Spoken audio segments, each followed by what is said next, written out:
So when we last left off, you were being promoted to the lofty position of Vice President of Daytime Programming at a point in time when Edgar Sherrick told you that ABC was getting out of the daytime business. In a year and a half. In a year and a half.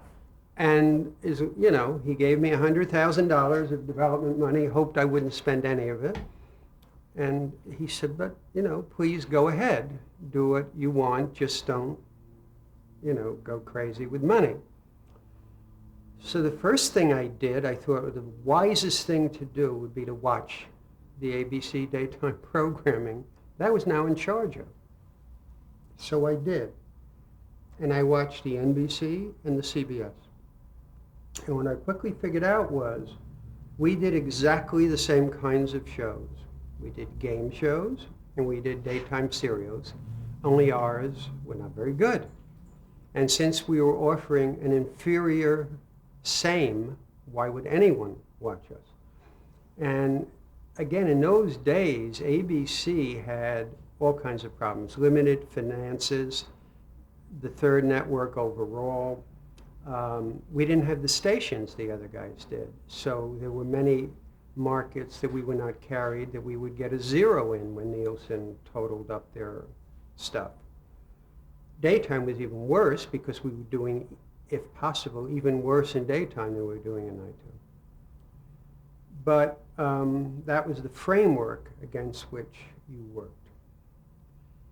Then I met with the daytime committee. It turns out there was a committee running daytime television. There were about 17 people in the room. I said, well, I'm new, so why doesn't everybody go around and tell me why you think we're no good? It quickly became apparent that it was the fault of an older man who was sitting there. Everyone pointed their finger at him. His job was to go into supermarkets and put up in-store displays. Watch Who Do You Trust, sponsored by Colgate. So I said, let me understand this. If, I forget his name, Jack had done his job right and those displays were really terrific, we wouldn't have any problems. Absolutely right, it's his fault. I said, thank you all very much. I know you have regular jobs in the company. In addition to serving on the committee, you'll have more time to do them. The committee's disbanded. They all went running out and called the boss, and he said, no, he's in charge of daytime. Okay. That was my first step. I was also in charge of Saturday morning. That I like, cartoons. There was a Saturday morning committee as well. I said, what is our philosophy on Saturday morning? They said, there's enough toy and cereal money, kid money, for 2.5 networks. So when they get finished buying NBC and CBS, we did as well there as we did Monday to Friday, they have about a half a network left, and they have to come to us because there's only 3 networks. So we do the cheapest programming we can because we know we're going to get X amount of dollars, and the least we can spend on programming, the wider our profit margin. I said, that's a very interesting philosophy.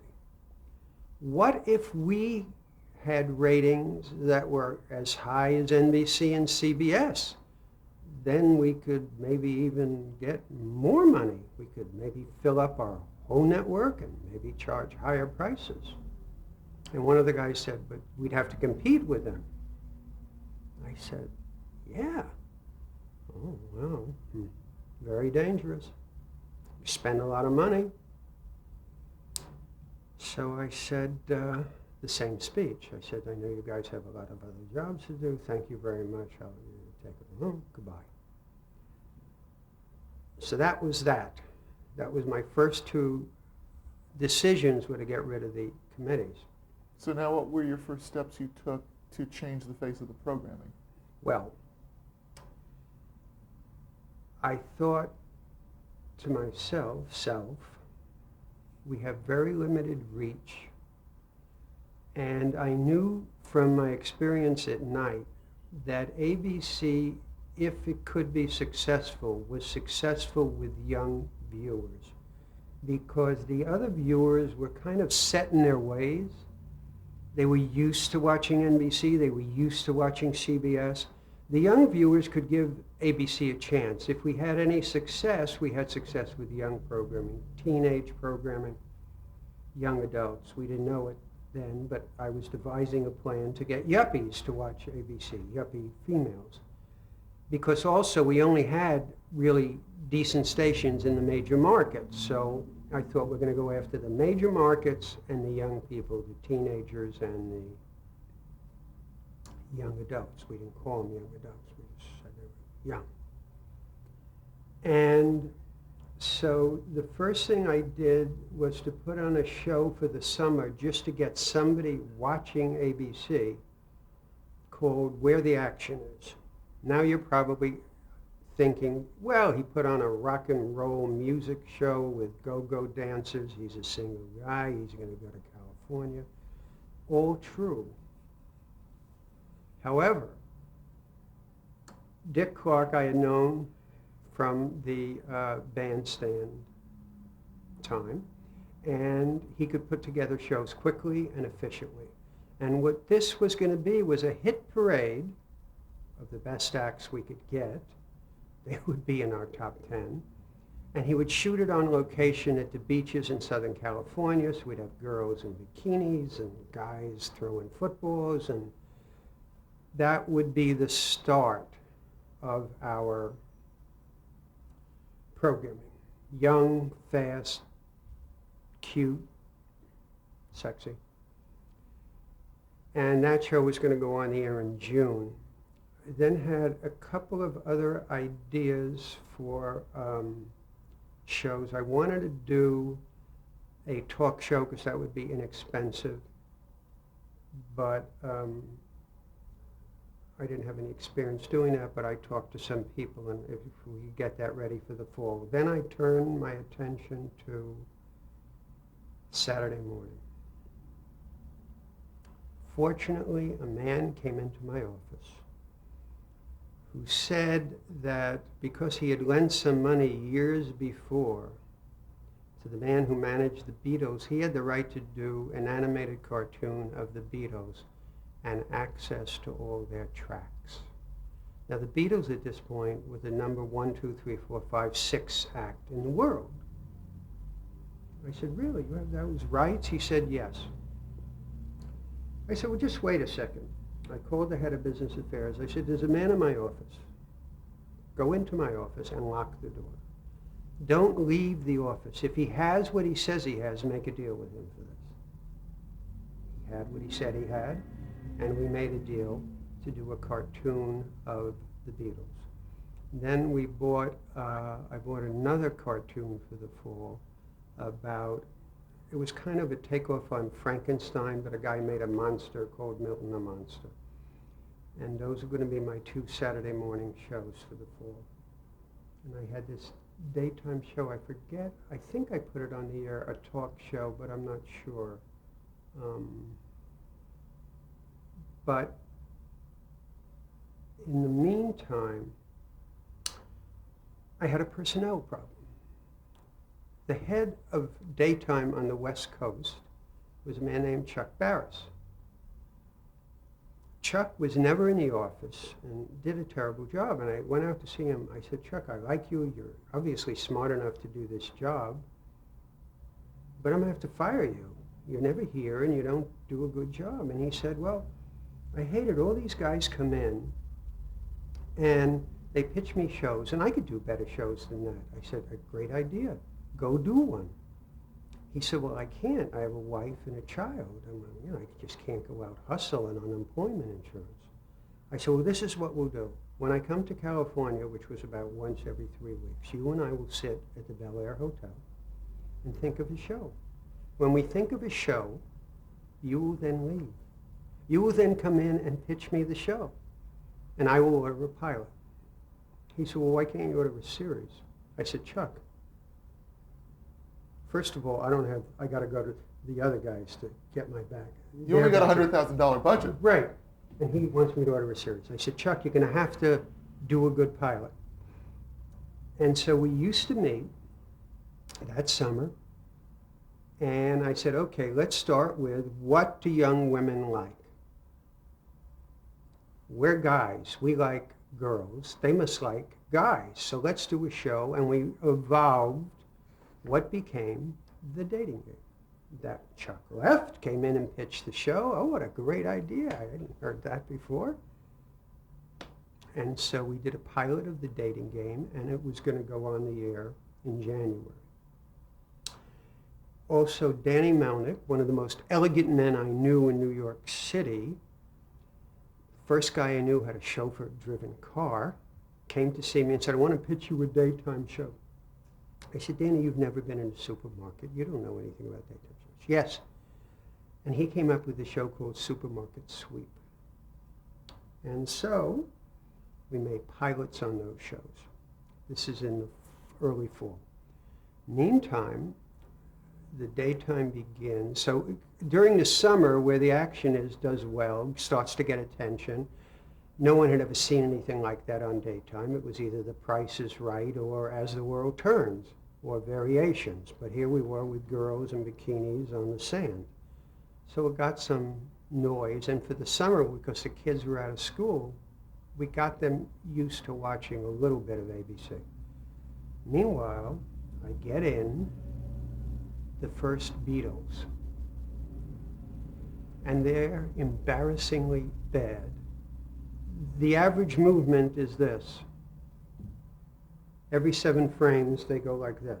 So the animation's just The animation was terrible. He was doing it in Taiwan, and it was awful. I go to see one of my mentors, John Mitchell, the famed John Mitchell, head of Screen Gems, who invented Hanna-Barbera. And I show him, I bring it over to his office on a Saturday morning to Columbia Pictures. And I said to him, John, this is embarrassing. And the lights come on. I said, oh, this guy ripped me on. He said, are you finished?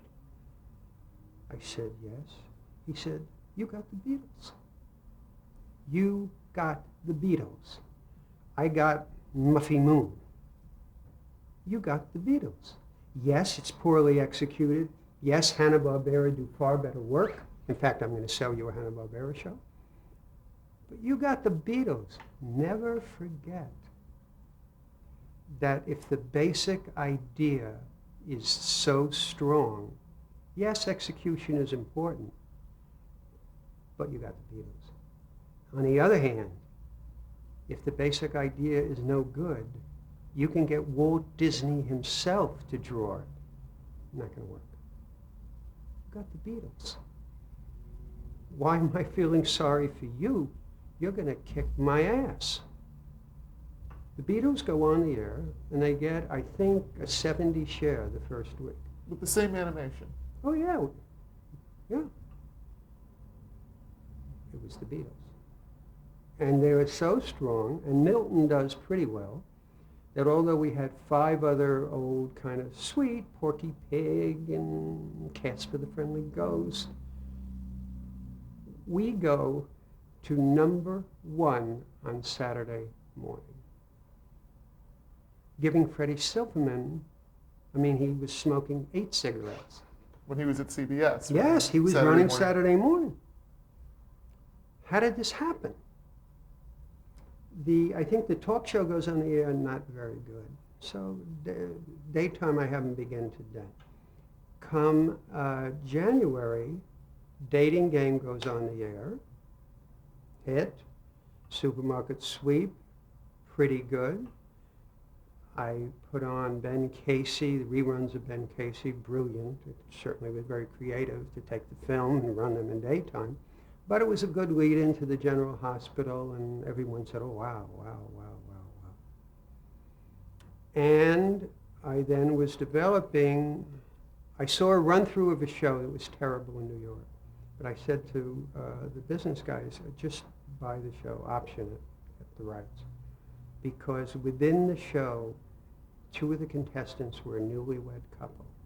and I couldn't take my eyes off them. They were so cute, embarrassed, naive, sexy, fun with them. I called Chuck and said, Chuck, newlywed couples, 3 days from now, you're going to call back and tell me what to do. He called back and said, the newlywed game, well, we're going to do this. You made yourself a very hard buyer to sell to. Yeah, especially with Chuck. So, and then, this is all kind of, I guess, beginning of '66. And Dan Curtis, who was a friend of mine, who, when I was at BBDO, Marty Starger and I got him to do the CBS Golf Classic. He was a big jock guy. And we made up numbers and sold it to Liberty Mutual. The numbers we gave for a Saturday afternoon golf show would have been good if you were on in prime time, but this was their first exposure to television. They thought we were telling them the truth. So, but it turned out to be good. Liberty Mutual did well, and they had first exposure in television, so they were fine. And he calls me one morning and says, I have to see you. I said, it's 7:30 in the morning. He said, let's have breakfast. We had breakfast. Now I don't know if you know Dan Curtis. Dan Curtis can push walls down. I mean, he is a big, strong, weightlifting kind of guy. He said to me, I dreamt a daytime show last night. I said, you dreamt a daytime show? I said, he said, yes. I said, well, tell me what it is. He said, there's a girl, we see her get on a train, she's going to a very remote part of New England where she is going to become a governess for some man, and the taxi driver drops her off. And I said, hold it. Did you ever hear of Jane Eyre? He said, no. I said, well, basically you're telling me Jane Eyre. He said, has anybody done it for television? I said, no. He said, so who cares? A Gothic daytime serial. I left Dan on my way back to the office. I stopped by a bookstore, and I said to the guy, Gothic novels. Yeah, I sell a lot of them. Who buys them? Women. I looked through, the covers and everything. So we went ahead, and I had ordered for July. I always tried to start the shows if I could in July because the kids would be home and I could get them, hopefully, and also I could get the promotion and the marketing that was otherwise used for prime time for this. And we ordered Dark Shadows. So in June or July, added to Dating Game and Newlywed Game, and Ben Casey reruns, Dark Shadows goes on, and the Newlywed Game goes on. Poorly placed, by the way. I wasn't good yet, and maybe never, at programming blocks and so on. And scheduling. Yeah, scheduling. I separated them. I shouldn't have. Anyway, looking back, you say, what was this man thinking? But nonetheless, they were successful. At which point I was approached by Mike Dan, the great guru of CBS, who wanted me to come to CBS. He said, I have a new president who's from the packaging foods business. I need someone to be his assistant. You'll be a vice president. We'll get you much more money than you're making now. But I need someone to explain to him what it is I'm doing, so he'll just nod his head and let me do what I want to do. And beside which, you've already been anointed a genius, okay? Your ratings are good, not as good as the spin on you. You've already been given credit for these shows that are going on the air. They're never going to do what the perception is, because you're still ABC. And by the way, Fred Silverman's going to spend $9 million on Saturday morning, which today would be like $100 million. Of course, we got to be number one again. All right. So Mike Dan is telling you that you're not going to be the hero that you're being made out to be, and you should jump on the CBS bandwagon. Exactly. He said you're never We've already given you all the success. By staying, all you're going to do is prove us maybe wrong. There's no upside for you. Come to CBS. But I just didn't want to leave. These were my babies, and these were my shows. And it was the most fun I had ever had. Because nobody watched daytime. Nobody knew what was going on. And once I was successful, thank God for the Beatles, hey, we don't know what he's doing.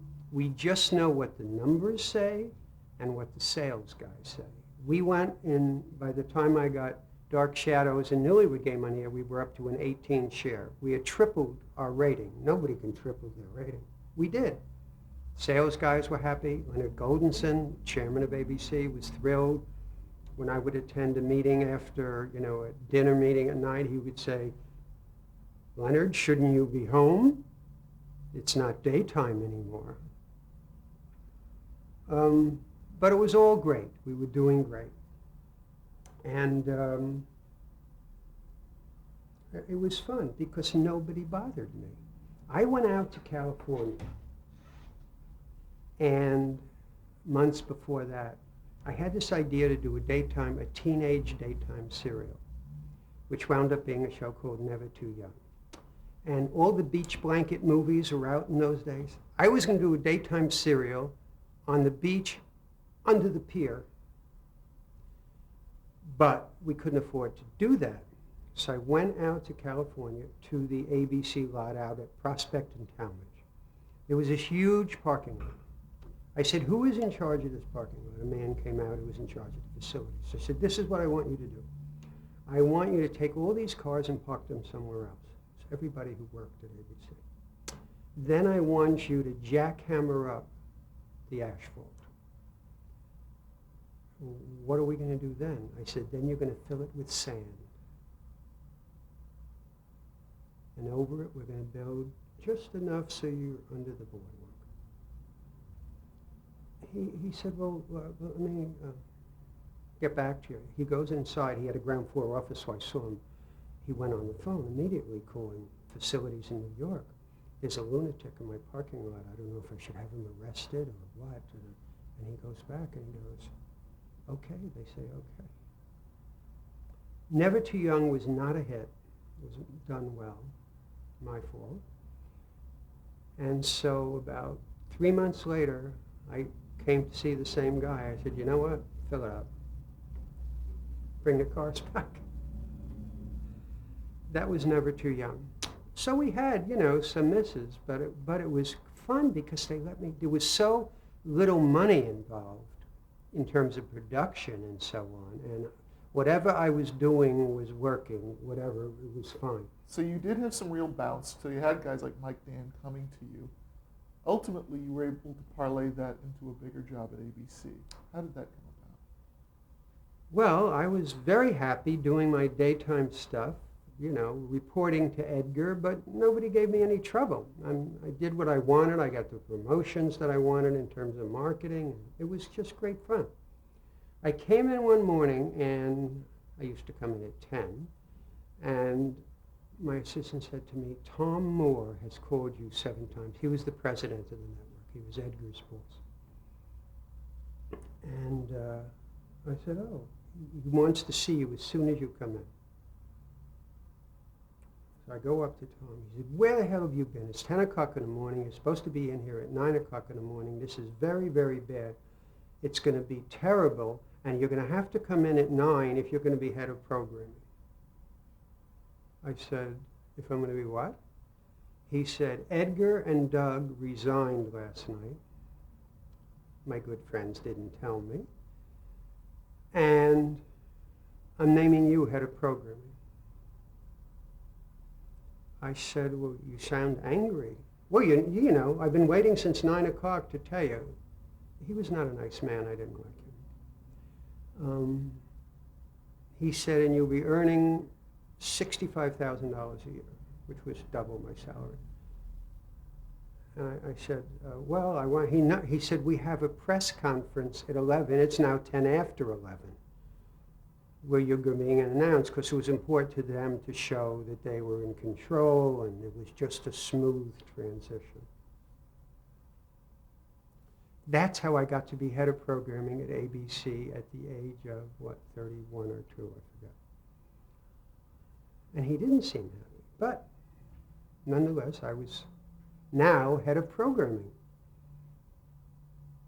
So now, I was right not to take the job as assistant to the president of CBS. Right. in hindsight, Now I'm head of programming. so what did you inherit?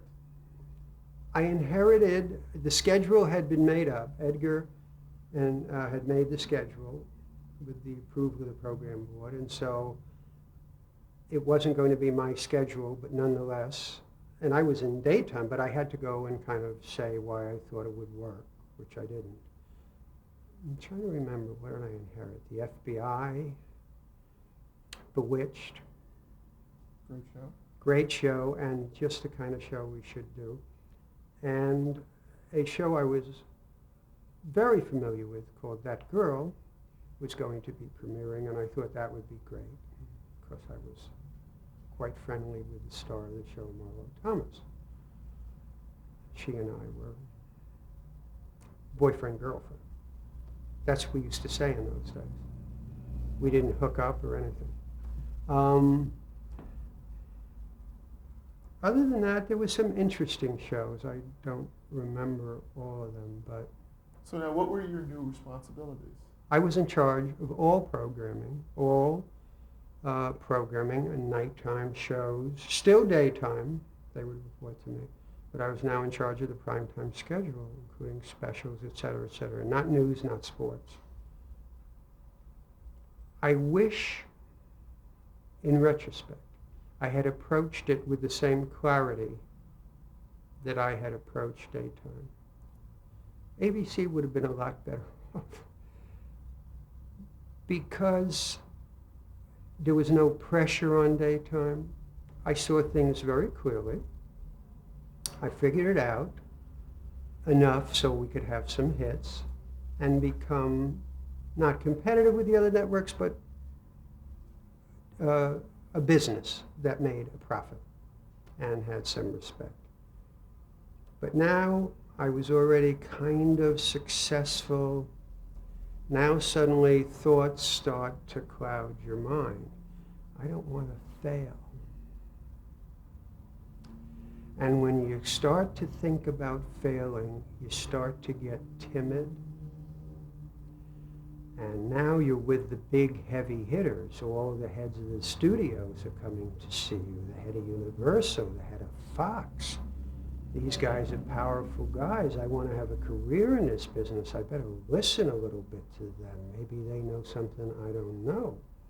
I'm still awful young and I've only been at this a short while. So I was not focused. I wasn't as focused as I should have been. Not nearly as focused as I was in daytime when I saw clearly who our audience was and how to go after them. Or in today's parlance, our base, and how to energize them. We're going to change tapes, right? Okay.